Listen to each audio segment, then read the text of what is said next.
"Don't jump," said a struggling single dad, pulling the girl from the bridge. She turned out to be a millionaire's daughter. Rain slashed sideways across the Brooklyn Bridge, carried by a wind that howled like a wounded thing. Streetlights flickered, dim by fog. Midnight night had drowned the city in silver-gray shadows. Liam Carter tightened his grip on the small bundled figure in his arms. Emma, his 2-year-old daughter, lay against Hishis, sound asleep. Protected beneath the only dry thing he owned, his coat wrapped tightly around her. His own shirt clung to his skin, soaked and freezing. He trudged through Thedown, her head bowed against the wind. His shift had run late again. Another long walk home, another night fighting to stay afloat. Then he saw her, at first just a blur at the far edge of the bridge, a shape against the storm. Woman standing on the outer railing, barefoot, arms slightly out, dress clinging to her frame like a ghost's skin. His pulse spiked. She was going to jump. Liam broke into a sprint, the weight of Emma jostling against his ribs. "Hey!" he yelled, his voice torn away by the wind. "No, wait!" The girl turned her head just as her foot slipped. She fell forward. Liam lunged. His hand closed around her wrist just an inch. The momentum yanked him forward. His knee slammed in two, the iron railing with a sick crack, and he almost lost his grip. Emma cried out, jostled and afraid. Liam twisted, shielding her again as he struggled to hold on. The girl screamed, dangling above the churning river below, her other arm flailing. Her hair whipped around her face, her soaked dress clinging like ice. Liam gritted his teeth, rain blinding him. His fingers slipped slightly. Her skin was slick, the rain relentless.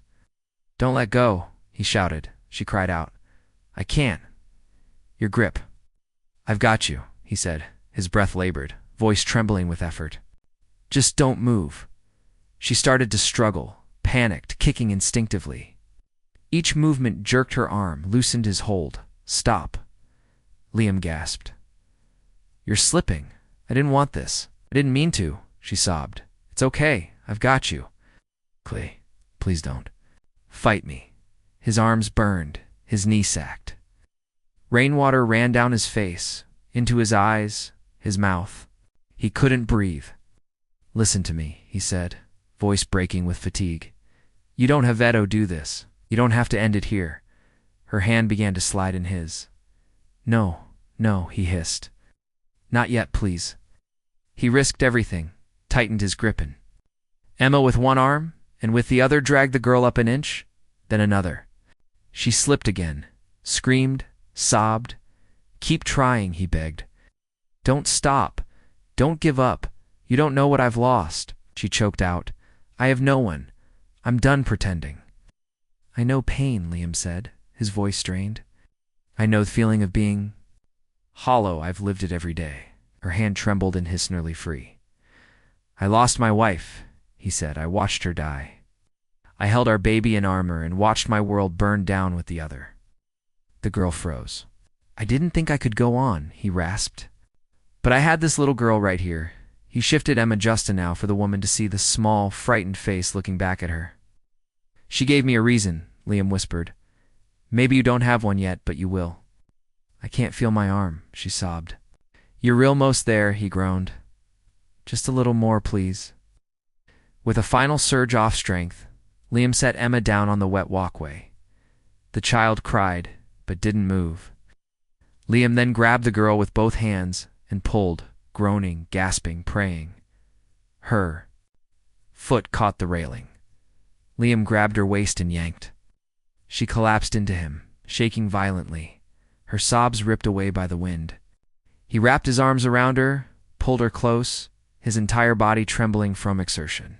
Emma crawled into his lap, wet and confused. The three of them sat there, huddled under the storm. The girl cried into his chest, broken and breathless. "Saved me," she whispered. "I just reminded you," Liam sighed softly, his voice raw, "that you're still worth saving." They sat like that for a long moment, three souls soaked and breathless beneath the roar of the rain, hearts still beating. Finally, Liam pulled back and looked at her. "We can't stay here," he said gently. "Let's get you warm." She nodded, unable to speak, and together slowly they stood and walked away from the edge. The rain had slowed to a soft drizzle by the time Liam and Aurora reached the covered bus helter at the end of the bridge. He eased her onto the bench, peeled off his soaked coat, and wrapped it around her trembling shoulders. Emma stirred in his arms, but stayed asleep, warm and dry against his chest. Aurora didn't speak. She clutched the coat tightly, Ice Lord. Dripping hair stuck to her cheeks. Liam didn't press. He stood nearby, gently rocking Emma, staring out at the blurred lights of the city. His house drifted, uninvited, to the fire. 1 year ago, sirens howled, smoke blackened the sky. Flames bled from the windows of a Brooklyn apartment. Liam sprinted toward the building, heart in his throat. Liam, her voice, Sarah's voice.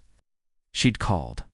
Minutes earlier, smelled smoke, said she was grabbing Emma, just a baby, and heading for the stairwell. Then silence. Liam tore through the halls, choking on smoke, yelling her name. But the third floor had already collapsed. Fire raged between him and their apartment. Liam, get out. It's coming down. Someone shouted through the radio, but he didn't move. He screamed her name until they dragged him out. She never made it to the door. The coroner said, smoke inhalation. Quick, quiet. But nothing about it had felt quiet. For weeks, he couldn't look at Emma without breaking. Quit the fire department, gave away his medals, moved to a cheaper borough, took any job he could.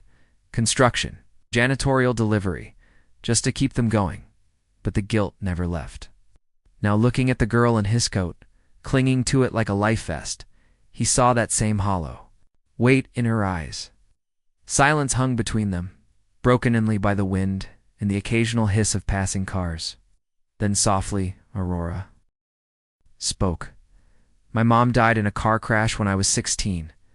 Liam turned slightly toward her. She was everything to me. We used to walk this bridge. She loved the view, said it was healing to stand between two places. She gave a bitter smile. After she died, my dad shut down, buried himself in work, cold, mechanical. When I turned 18, he enrolled me in business school without asking. Said I had to take over the legacy. Emma stayed quiet, letting her speak. I hate business, she said. I wanted to paint. My mom used to say I had colors in my soul, but he called it useless. Said love was weakness, dreams, distractions. Her voice trembled. Last month, he told me I was marrying Derek, his partner's son, to strengthen the alliance. I'm 19, and he's marrying me off like a chess move. She wiped at her face with the sleeve of Liam's coat. The rain made it impossible to tell what were tears and what wasn't. I fought back, told him I couldn't. He said, fine, walk away and you lose everything. The money, the name, the home, gone. I looked up, eyes raw, so I ran. Thought I'd clear my head, ended up on the bridge. All I could think about was how much my mom loved I tend, how much I hated. The life I was being forced into. Liam finally sat beside her. I'm sorry, he said. She glanced sideways. You don't even know me. I don't have to, he replied. Pain's pain. Doesn't care about background. Doesn't care if you're wearing hand-downs or designer boots. Still cuts the same. She let out a shaky breath, part so, part laugh. People keep telling me I'm lucky. You have everything, Aurora, but I don't feel lucky. I feel invisible. Liam looked at Emma, now softly snoring in his lap. You're not invisible, he said gently. You're here right now, alive. That counts. Aurora blinked fast, holding back another wave of emotion. You saved me tonight, she whispered. Liam shook his head. No, he said quietly. You saved yourself. I just reminded you, it's still possible. They sat in silence again, their burdens between them like fog, dense, heavy, but beginning to lift. For the first time in a long time, neither felt entirely alone. The rain had turned icy by thought time.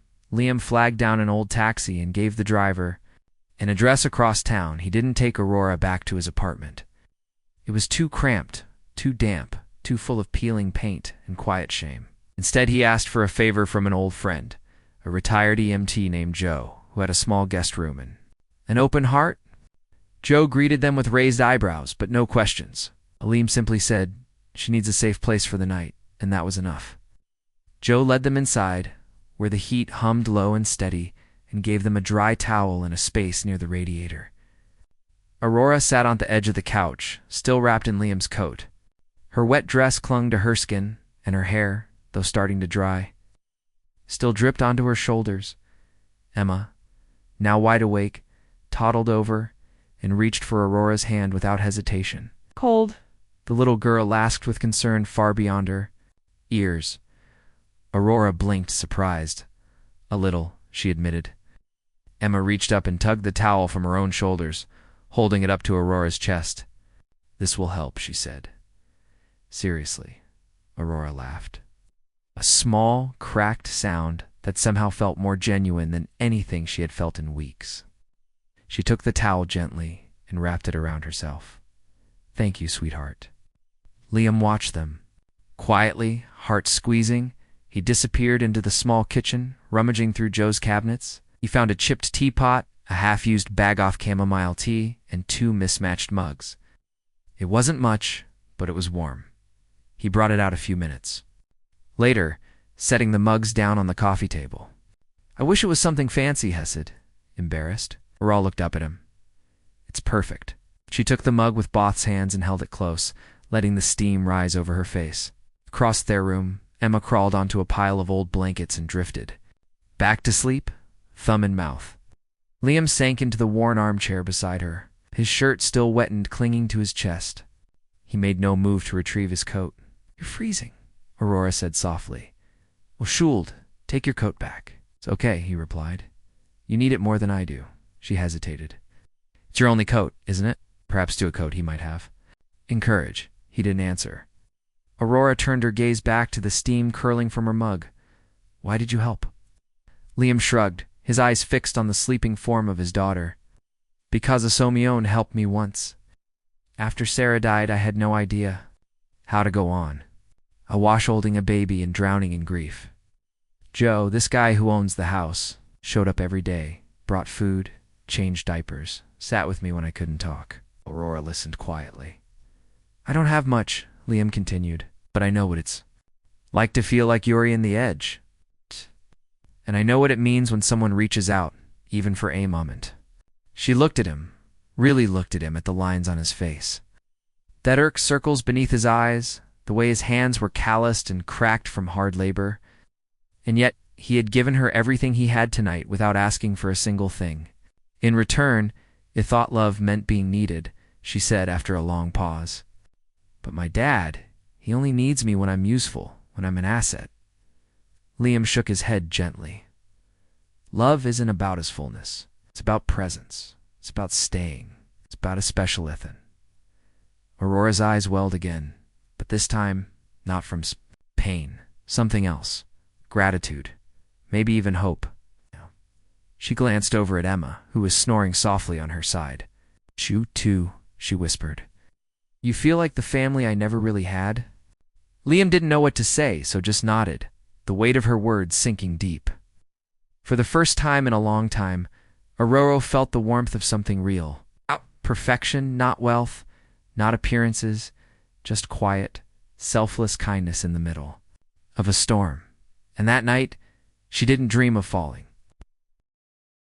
Beginning again. The sun was just beginning to rise when Liam stirred on the worn couch. A dull ache pulled his eyes from the sleepless night. Emma, curled beside him in a nest of blankets, still slept soundly. Faye House was silent. He glanced around the small room. Aurora was gone. All that remained was a neatly folded towel on the coffee table and a piece of lined paper weighed down by the empty teacup.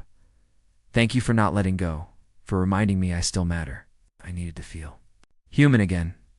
"I'll be okay now." Liam stared at the note for a long time, something unspoken tightening in his chest. He never learned her last name, never got a number. She had come into his life like a storm and left like the morning mist, fading without a trace. For weeks he thought about her, wondered if she'd really be okay, wondered if she found her way back to safety, or if he had only delayed something inevitable. But time moved on, as did he. The winter months were brutal. Work was scarce. Liam took on whatever shifts he could, cleaning basement, repairing drywall, hauling crates in cold storage. Hishan's bled often, his back ached constantly. But he kept going because of Emma. Always because of Emma. Then one afternoon on a cold February morning, everything changed. It was supposed to be a routine shift, just another day at the construction site in downtown Brooklyn. It's a few hours in, Liam was up on the second level of scaffolding, helping anchor a steel beam when a rusted bolt gave way.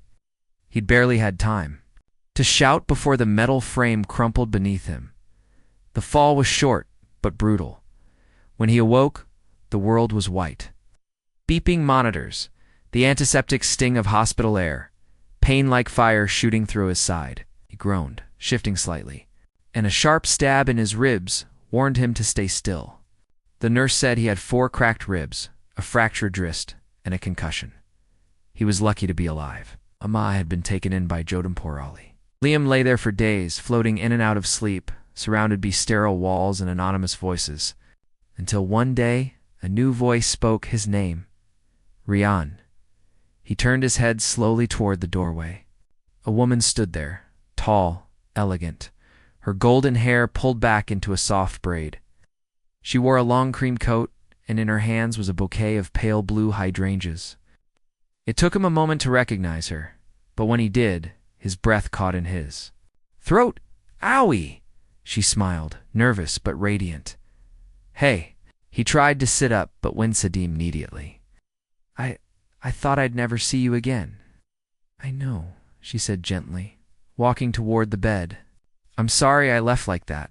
I needed time, space. I wasn't ready then. Liam watched her eyes searching. She placed the flowers in a small vase on the bedside table and sat down carefully beside him. I've been following the news quietly, she said. I saw your name in an online article. The accident, the fall. I came as soon as I could. Liam blinked. How did you? Aurora took a breath. There's something I didn't tell you that night, she began. My full name is Aurora Whitmore. My father is Harold Whitmore, the real estate guy. Liam blinked again, unsure he had heard right. Aurora nodded slowly. Yes, that Whitmore. The skyscraper Whitmore. The jet-setting. Forbes list. Not actually a dad. Whitmore Liam was speechless. I grew up in a world where image was everything, she continued. And when I broke down, no one noticed until you did. You with nothing but a baby in your arms and theckedness to pull me back from the edge. She leaned closer, voice steady. I never forget that night, Liam, not for a second. You saved me. Oh, it's my turn. His throat was tight. You don't have to, I want to, she interrupted gently. Lem help. Let me be here. Liam exhaled slowly, overwhelmed. Why me? Aurora smiled softly. Because when I had nothing to give, you gave me everything. And because I've never felt more seen than I did that night in the rain. The room fell quiet, but this silence was full of emotion, of memory, of something beginning again. And for the first time since the fall, Liam smiled. The days after Liam's release from the hospital settled into a quiet rhythm, slow mornings, short walks, and the scent of healing. Aurora came often, always with a warm smile, groceries or something small for Emma. Sometimes she brought art supplies. Other times, soup made from a recipe sheckled the cook from her childhood home to learn. But more than what she brought, it was how she stayed. Patient, present, never trying to fill silence. Emma adored her. She climbed into Aurora's lap with books, begged to braid her hair, insisted she'd stay for dinner even when it was just leftovers. Liam watched all of it with a cautious heart. They took walks through the park. Liam moving slowly with his healing ribs while Aurora pushed Emma's stroller. Spring edged into the city. Soft light, new leaves, hope in the air. One afternoon, beneath a budding cherry tree, Aurora asked, Do you ever think about starting over? Liam looked down at his scarred hands every day. Bootie's hard when you're still carrying so much of the past. She nodded. Yeah, ich know. What would your version of starting over look like? He asked. She hesitated. A small art studio. Nothing fancy.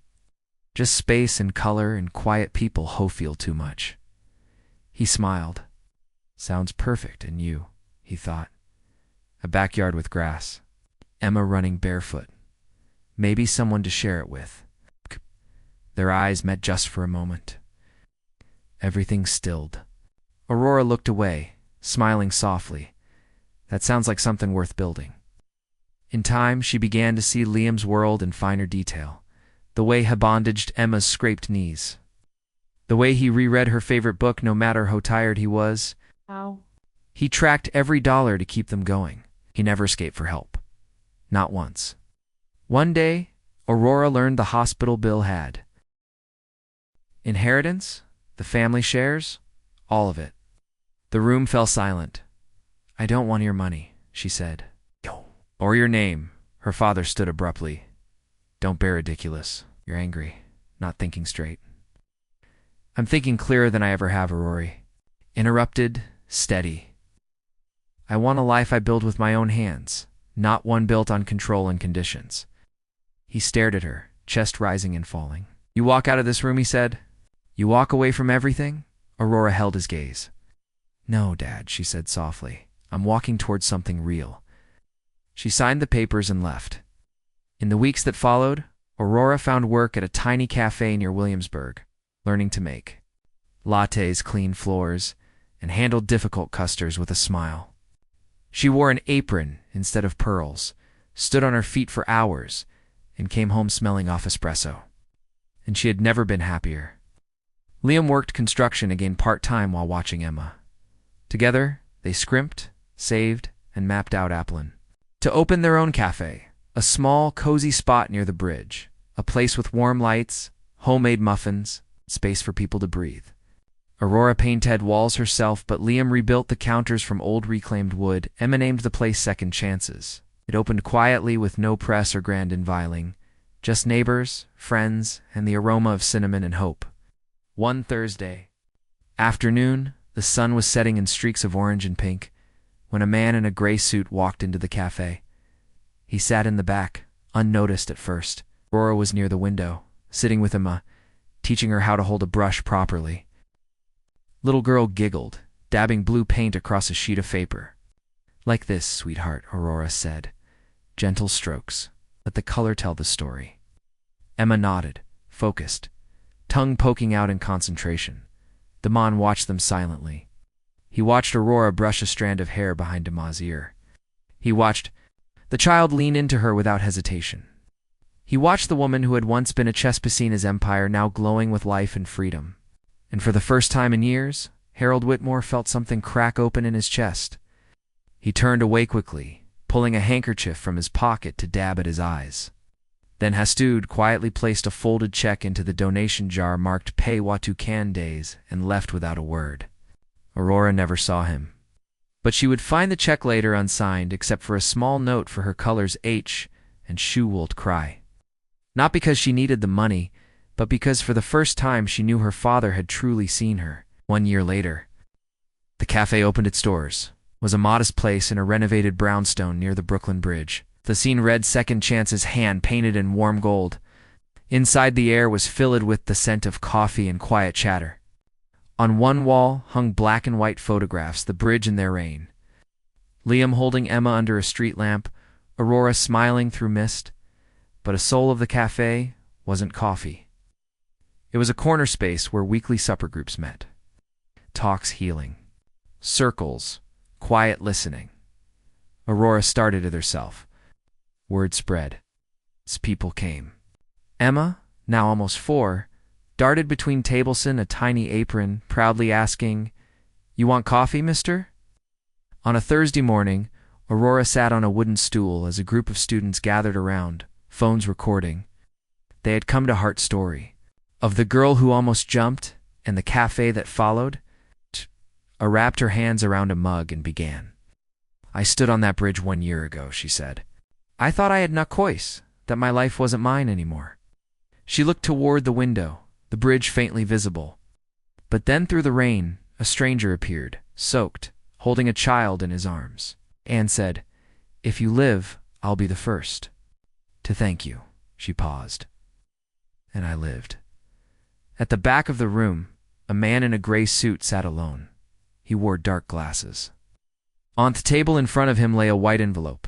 Quietly he stood, walked to the donation box, and slipped it in.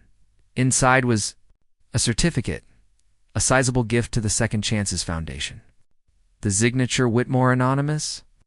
When Aurora turned toward the door, he was gone. But the envelope remained, and she smiled, a quiet, forgiving smile. Weeks later, the bridge became a place of joy. Liam and Aurora were married beneath its steel beams. Fairy lights glowed overhead. Wild flowers lined the walkway. A soft breeze carried the scent of lavender. Liam wore a simple tailored suit. Emma, in a white dress, skipped out on the aisle with a small bouquet. Aurora followed barefoot in a flowing white dress, her hair loose over her shoulders. Their hands met as the officiant said, "Here, where a life almost ended, a new one begins."